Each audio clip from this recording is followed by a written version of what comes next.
we understand why the person stole.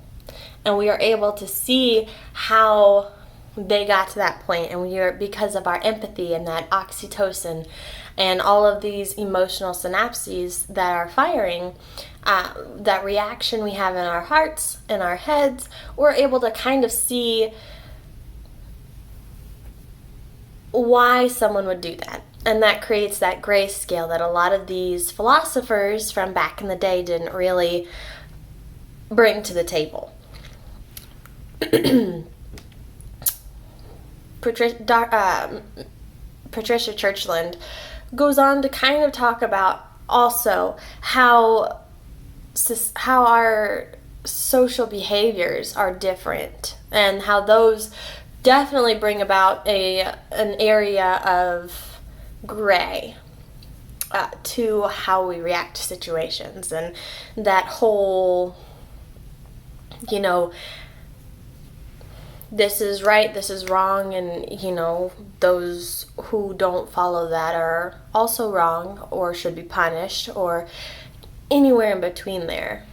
You also have to figure out like how different it is with someone you love versus a complete stranger. And a lot of these areas of the brain, especially the emotional part, when it's someone that you know and someone that you deeply know, it tends to be harder to find that black and white area, because you have that oxytocin, you have that history, you have many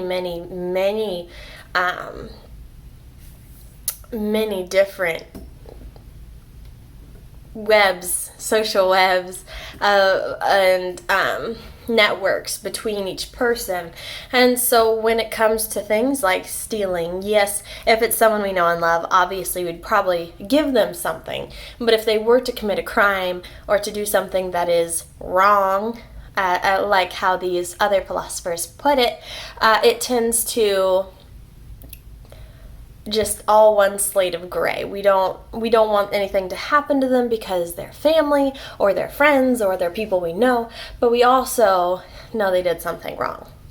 So the correlation between the three, super fascinating to kind of see how our mind on a chemical and physiological level work in conjunction with the emotions we feel when going through these philosophical questions of, is right and wrong actually a thing?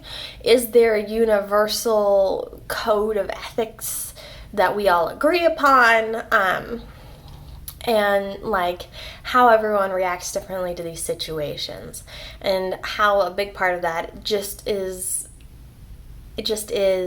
the empathetical side of us, making room in philosophy for that grayscale that was not brought about in ye olden times of Mr. Kant, or Kant, however you say his name.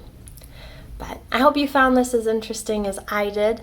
I highly recommend you go listen to Patricia Churchland's podcast on the conscience of morality and the brain. It was very entertaining. And I hope you guys have a good night. Thank you.